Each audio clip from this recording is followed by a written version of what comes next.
Encore une fois, bonsoir à tous. Vous savez, il y a des temps qui sont difficiles dans l'œuvre de Dieu.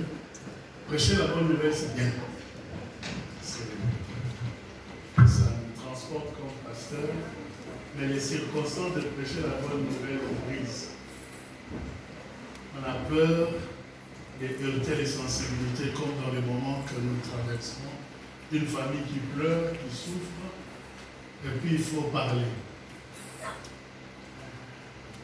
C'est difficile. En tout cas, pour moi, le moment le plus difficile, c'est celui-là. Il faut parler aux gens qui pleurent. C'est tellement délicat.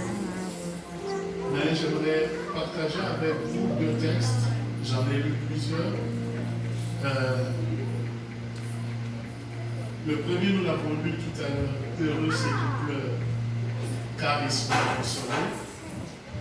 Le deuxième, c'est peut-être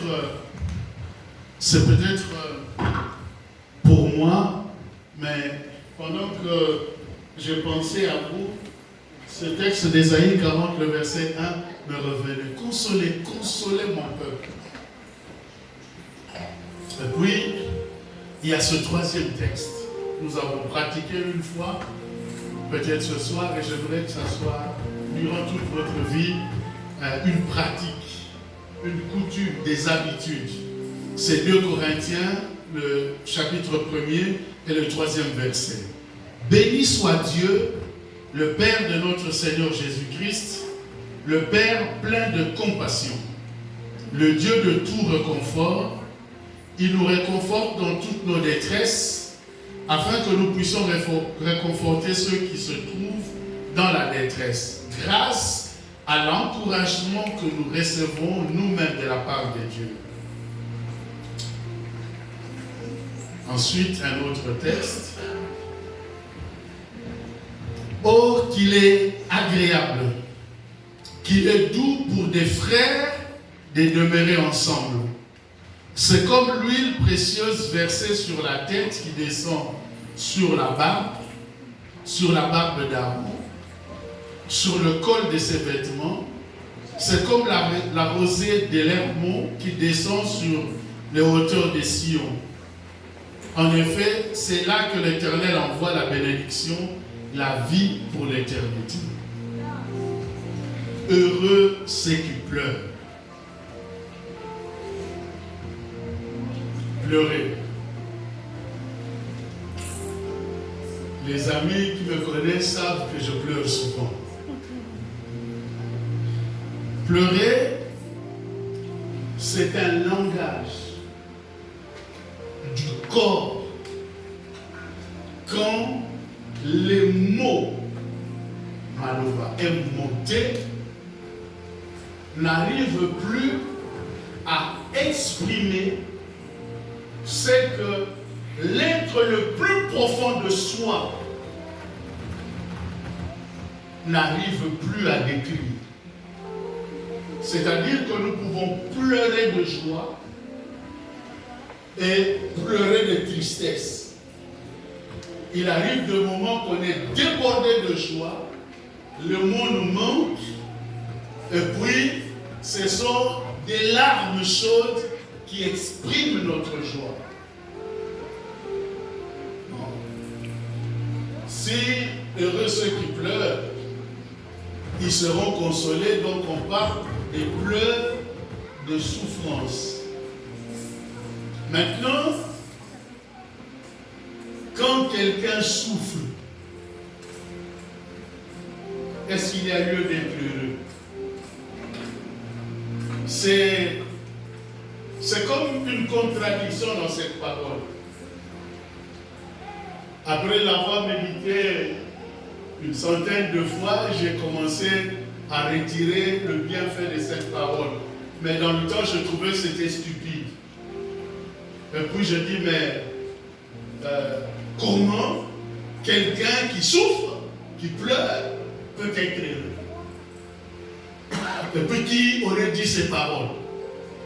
Finalement, comme c'était les paroles de Jésus, j'ai dit, bon, écoutez, comme c'est Jésus qui a parlé, essayons un peu d'entrer en profondeur.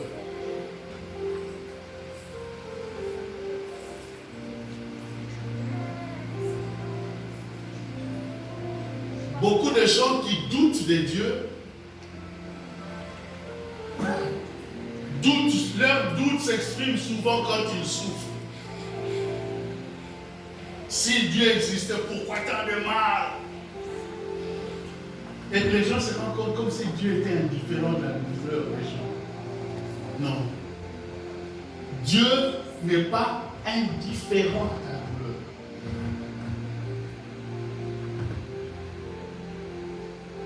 Et aucune douleur dans ce monde qui ne passe sans que le Seigneur ressente cette douleur profondément.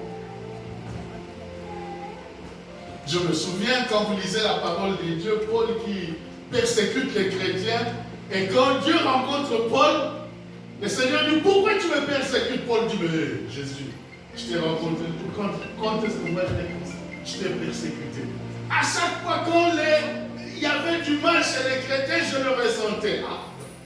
Donc, Dieu n'est pas indifférent à notre cri. Et puis un jour, Dieu rencontre Moïse.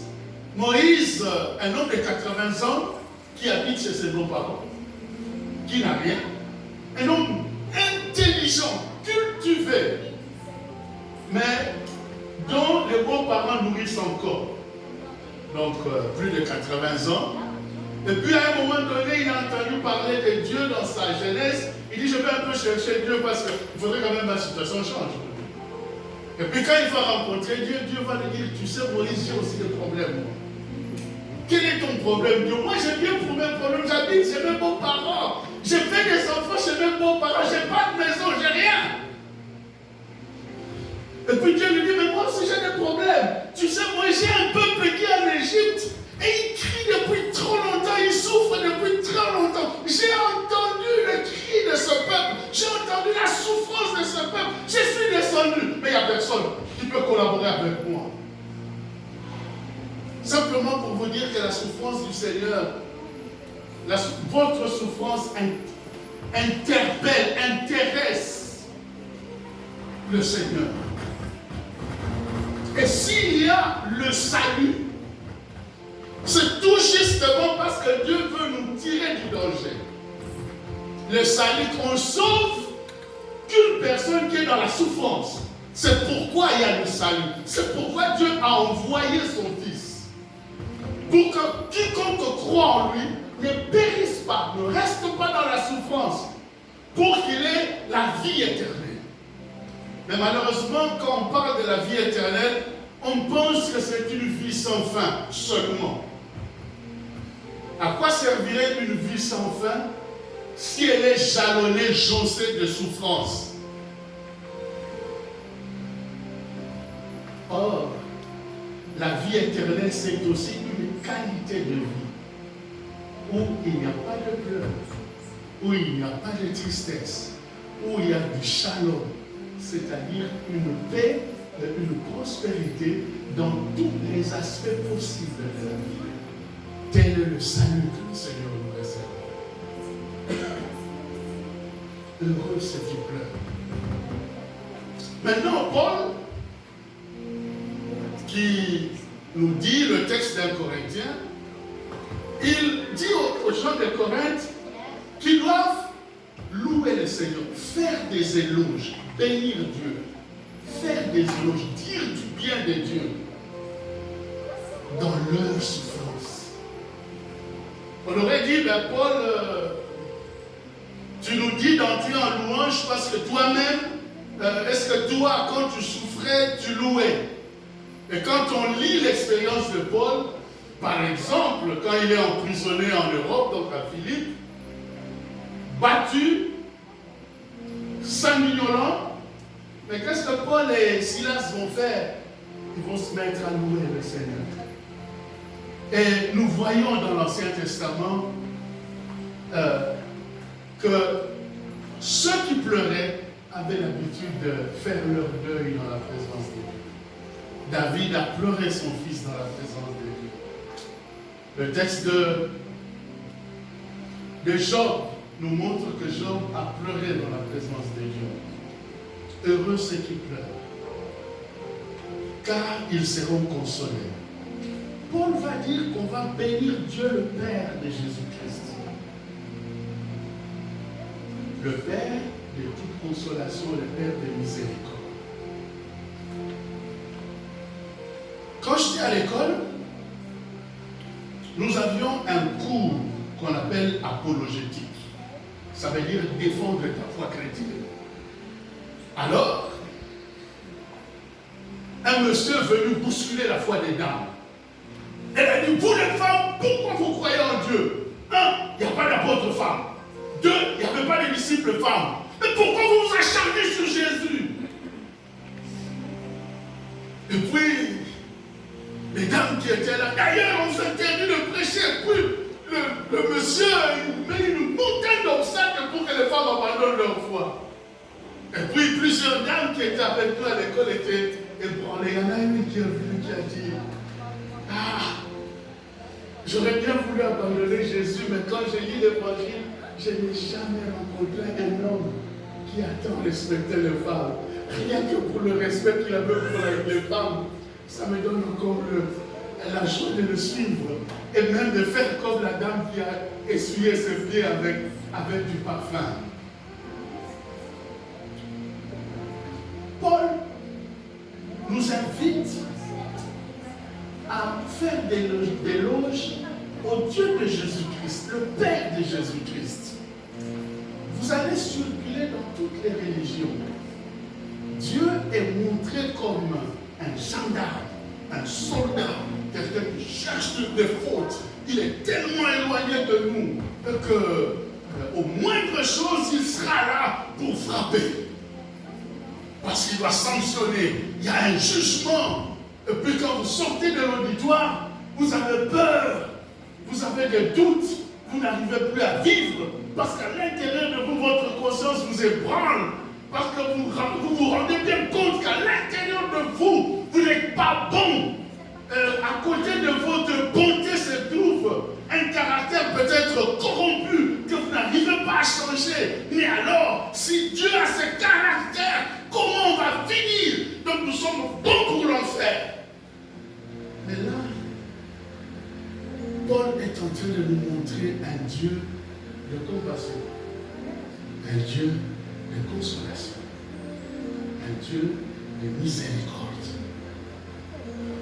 Or, la compassion, la miséricorde, le réconfort, c'est le caractère d'une femme. Si il y a des enfants ici, un enfant pleurait, en tout cas la majorité des enfants vont courir vers le mère. Et c'est pourquoi quand on perd une mère, c'est plus dur quand on perd un père. Et là, on est en train simplement de nous montrer que le Dieu Père a un cœur de mère. Il y a dans l'Écriture, Jésus, quand il regarde Jérusalem, il dit, je voulais vous rassembler comme une poule rassemble ses poussins. C'est Jésus, homme, qui parle de ça. Avez-vous déjà vu un coq rassembler ses poussins? Jamais. Le coq est violent contre ses enfants. Le lion est violent contre ses enfants. D'ailleurs, dans le règne animal, chaque fois quand les enfants naissent, le mâle cherche à éloigner le plus vite possible sa progéniture pour s'occuper de la femelle. C'est ainsi que le lion va se battre contre les lions au mâle. Le coq va se battre contre ses poussins. Et pratiquement, les animaux cherchent à tuer leur descendance, simplement pour récupérer leur dame. Et là, Paul est en train de nous montrer que le Dieu que nous servons, c'est un Dieu qui essuie les larmes. Un Dieu qui a un cœur d'une femme, qui peut nous porter quand les choses sont trop difficiles. Et qu'il sait nous réconforter comme une mère pourrait réconforter ses enfants. Et Paul dit, en face d'un tel Dieu, pour lui, tout ce qui reste, c'est à dire du bien d'un tel Dieu. Et pendant que vous pleurez, et sœurs, j'aimerais vous rappeler cet aspect de Dieu, qu'à l'intérieur de Dieu, il y a le masculin et le féminin. Quand Dieu crée Adam et Ève, il les crée à son image et à sa ressemblance. C'est comment? Si vous avez un miroir, Dieu s'est regardé dans le miroir, il a vu qu'il y avait du masculin en lui et du féminin. Le masculin, il a créé l'homme, le féminin de Dieu, il a créé la femme. C'est-à-dire que c'est l'homme et la femme qui représentent ce que Dieu est dans sa totalité, c'est-à-dire le masculin et le féminin.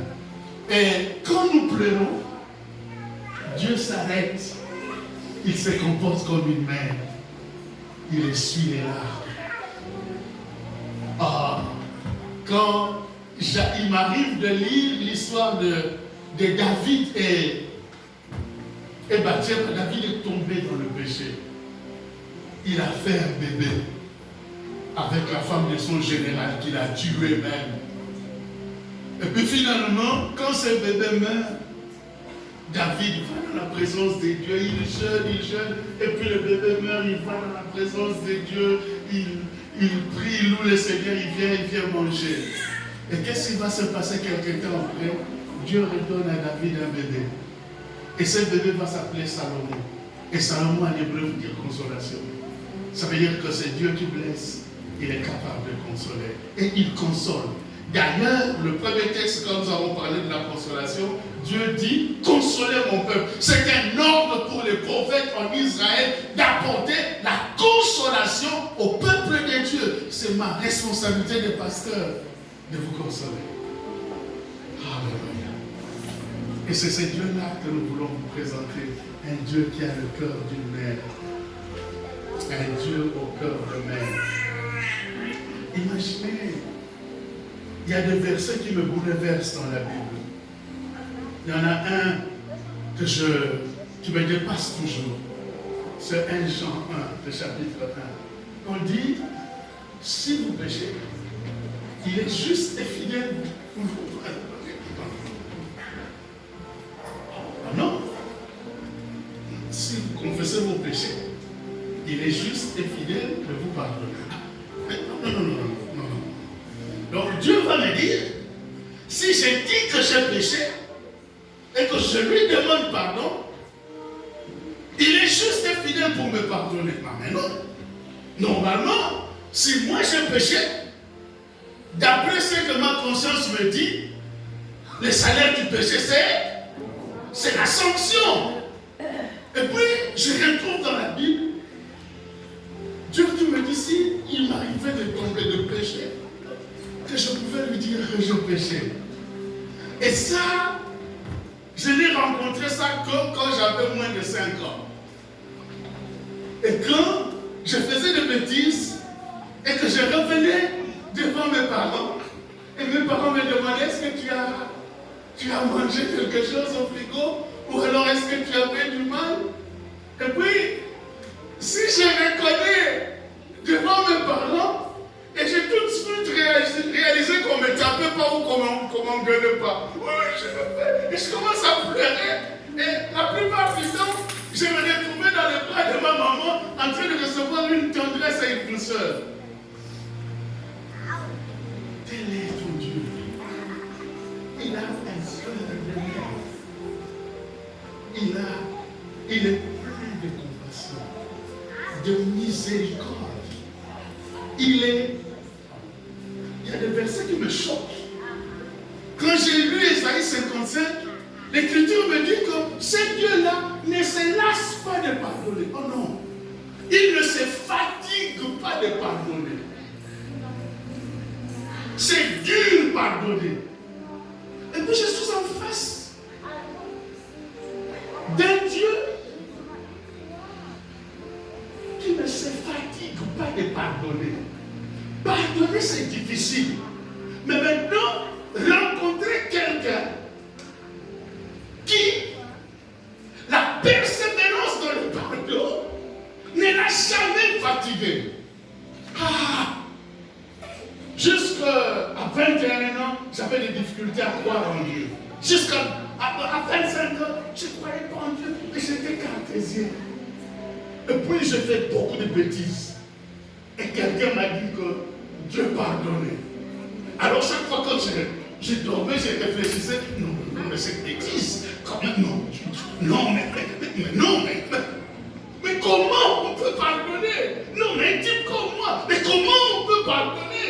Mais c'est pas possible. Mais comment est Dieu au point de pardonner? Et ce questionnement sur un Dieu au cœur de mer m'a petit à petit amené à rechercher l'amour de Dieu. Car Dieu a tant aimé le monde qu'il a donné son Fils unique afin que quiconque croit en lui ne périsse pas, qu'il ait la vie éternelle. Je ne parle pas seulement d'une vie sans fin, je parle d'une qualité de vie. Non. Quelle serait une vie où on recevrait le pardon tous les jours? Quelle serait une vie que nos larmes ne couleront plus? Quelle serait une vie sans maladie? Eh bien, la vie éternelle, c'est ça. C'est une qualité de vie sans fin. Un bonheur, un chaleur. Chers frères et sœurs, alors que vous avez perdu un père, une mère, j'aimerais que ce soir, vous puissiez vous rendre compte que Dieu va être le père et la mère que vous avez toujours cherché. C'est vrai, vous avez rendu témoignage que maman, son éducation c'était rigoureux. Elle avait une éducation rigoureuse. Eh bien, il y a un père qui nous éduque. Un père plein de compassion, de miséricorde, qui pleurera avec toi. Je m'imagine ce jour-là quand il visite la famille de Lazare qui pleure. Au lieu que Jésus commence à sanctionner, à critiquer, il pleure. Quel ami fidèle qui peut pleurer avec toi. Et j'ai toujours aimé quand maman pleurait avec moi. Il n'y a pas un meilleur moment pour un enfant quand il se retrouve avec sa maman, ils pleurent ensemble. Il y a une tendresse, une chaleur. Et puis quel plaisir d'essuyer les larmes de maman. Et quel plaisir de voir la joue de maman, la main de maman essuyer tes larmes. Et j'aimerais vous annoncer une bonne nouvelle. Dieu est le Père des orphelins. Il est le Père des orphelins. Et quel Père? Un Père qui a le cœur du Père. Il fera. Quand vous pleurez, vous serez seul. Vous pouvez commencer à bénir ce Dieu-là. Il fera son travail de consolateur. Il va vous réconforter. Vous savez, à la maison, je suis un éducateur, un père, avec toute la virilité et la masculinité.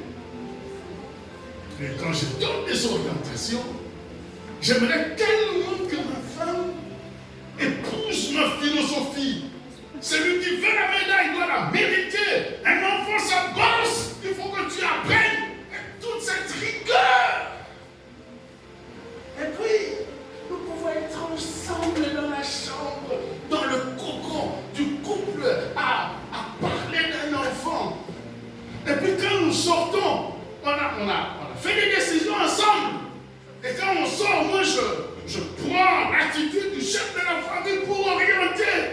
Et quand je regarde ma femme, elle le faut. Et l'autre est totalement dans sa maternité. Le cœur de mère est supérieur au vu, à la vision, au but, aux efforts. Oui.